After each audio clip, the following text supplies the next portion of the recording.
उसके बाद गुजरात में भी अपना खाता खोलने के लिए बेकरार नजर आने वाले केजरीवाल अब पहुंच गए हैं महाराष्ट्र। जी, जो भी मोदी विरोधी हैं या जो भी बीजेपी विरोधी हैं, उन सब से हाथ मिलाने की जैसे दिल्ली के मुख्यमंत्री अरविंद केजरीवाल ने कसम खा ली है। महाराष्ट्र की क्या हालत है, ये किसी से भी छिपी नहीं है।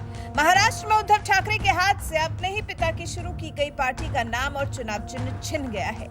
इसे शिंदे गुट को चुनाव आयोग ने दे दिया है, जिसके बाद से उद्धव ठाकरे की राजनीति खत्म हो जाने के कयास लगाए जा रहे हैं। शायद पिता की विरासत को संभाल पाने में कहीं कम रह गए उद्धव ठाकरे, तभी तो बीजेपी की मदद से सरकार चला रहे शिंदे के पास में अब पार्टी का चुनाव चिन्ह पहुंच गया है। ऐसे में बिलबिलाए उद्धव ठाकरे से ऐसे समय में मिलने पहुंच गए हैं दिल्ली के मुख्यमंत्री अरविंद केजरीवाल। जैसे जलते कोयले को शांत करने नहीं बल्कि चिंगारी को और ज्यादा भड़काने पहुंचे हैं केजरीवाल। और अब जब देश के अलग अलग कोनों से आए ये दोनों नेता मिल लिए हैं, तो फिर महाराष्ट्र में उद्धव गुट और केजरीवाल के गठबंधन के कयास लगाए जा रहे हैं। और फिर ये पूछे जाने पर कि केजरीवाल महाराष्ट्र में उद्धव की स्थिति को कैसे देखते हैं, इस पर केजरीवाल ने कहा कि उद्धव ठाकरे के पिता शेर थे और शेर के बेटे का सिंबल, झंडा और सारा सामान चोरी कर लिया गया है। लेकिन शेर तो शेर ही रहता है, चोर तो चोर ही रहेगा, शेर थोड़ा बन जाएगा। इसमें मैं एक ही चीज कहूंगा, अभी पिछले दिनों जो कुछ घटनाक्रम घटा, उद्धव जी की पार्टी की चोरी हो गई, उनका सिंबल चोरी हो गया, उनका नाम चोरी हो गया, उनका सारा जो था वो सब चोरी करके ले गए। और मैं एक ही चीज कहना चाहता हूँ, इनके पिताजी शेर थे और ये शेर के बेटे हैं, तो पूरा महाराष्ट्र इनके साथ है।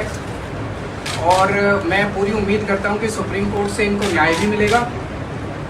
और मेरा अपना मानना है कि ये सारे आने वाले चुनाव जो हैं वो स्वीप करने जा रहे हैं उद्धव ठाकरे। तो सर, आप क्या सोच रहे हैं कि आने वाले समय में अगर महाराष्ट्र में चुनाव लड़ते हैं तो उद्धव जी के साथ आप अलायंस करेंगे, क्या सोच रहे हैं? जब चुनाव आएगा आपको सारी बातें बताएंगे।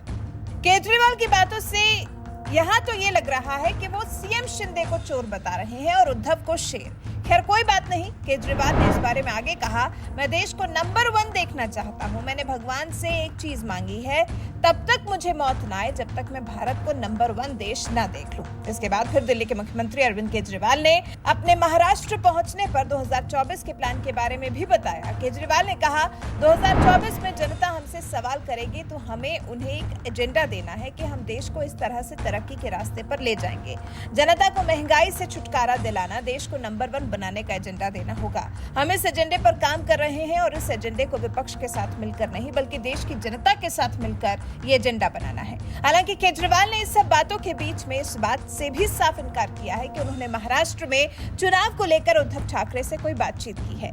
केजरीवाल ने अटकलों पर विराम लगाते हुए कहा कि मैंने उद्धव जी के साथ चुनाव को लेकर कोई बात नहीं की है। मैंने उद्धव जी से कहा है कि हम सबको मिलकर एक दूसरे से सीखना चाहिए।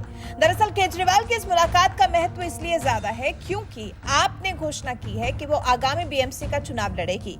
दिल्ली में एमसीडी चुनाव के नतीजों के बाद से केजरीवाल और बीजेपी के बीच में चल रहे टकराव पर केजरीवाल इसे बीजेपी की गुंडागर्दी करार दे रहे हैं। केजरीवाल ने कहा है, इस गुंडागर्दी की क्या जरूरत है? दिल्ली की जनता ने हमें मौका दिया है, बीजेपी इसमें बार बार रोड़े अटका रही है।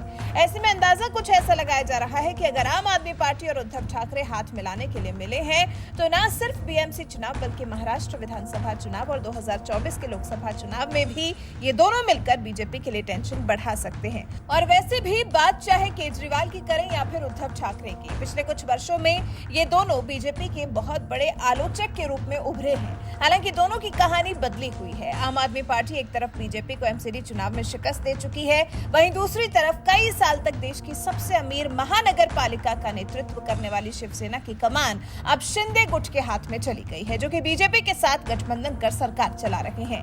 ऐसे में देखना दिलचस्प होने वाला है कि ये जो बीजेपी को या फिर मोदी को टक्कर देने के लिए उनके ये जो दो कटु आलोचक साथ आए हैं, इसके क्या मायने हैं और ये नया साथ आखिर कितना लंबा खिंच पाता है, उद्धव और केजरीवाल को एक दूसरे का साथ कितना भाता है। आपको बता दें, महाराष्ट्र के पूर्व सीएम उद्धव ठाकरे ने शुक्रवार को अपने मुंबई वाले आवास पर पर दिल्ली सीएम अरविंद केजरीवाल और पंजाब सीएम भगवंत मान से मुलाकात की। इस दौरान आदित्य ठाकरे, आप नेता राघव चड्ढा भी मौजूद रहे। मीटिंग के बाद उद्धव ने कहा केजरीवाल और मान से काफी दिनों से मिलना चाह रहा था। उनसे महंगाई, बेरोजगारी और देश को मजबूत करने पर चर्चा हुई। अब ये चर्चा यहीं तक सीमित थी या दूर तलक जाने वाली थी, ये तो समय ही बताएगा। लेकिन इतना जरूर लग रहा है कि मोदी के दो कटु आलोचकों के बीच में कुछ तो नया पक रहा है। वैसे आपका केजरीवाल और उद्धव की मुलाकात के बारे में क्या कुछ कहना है? अपनी राय हमें कमेंट कर जरूर बताएं।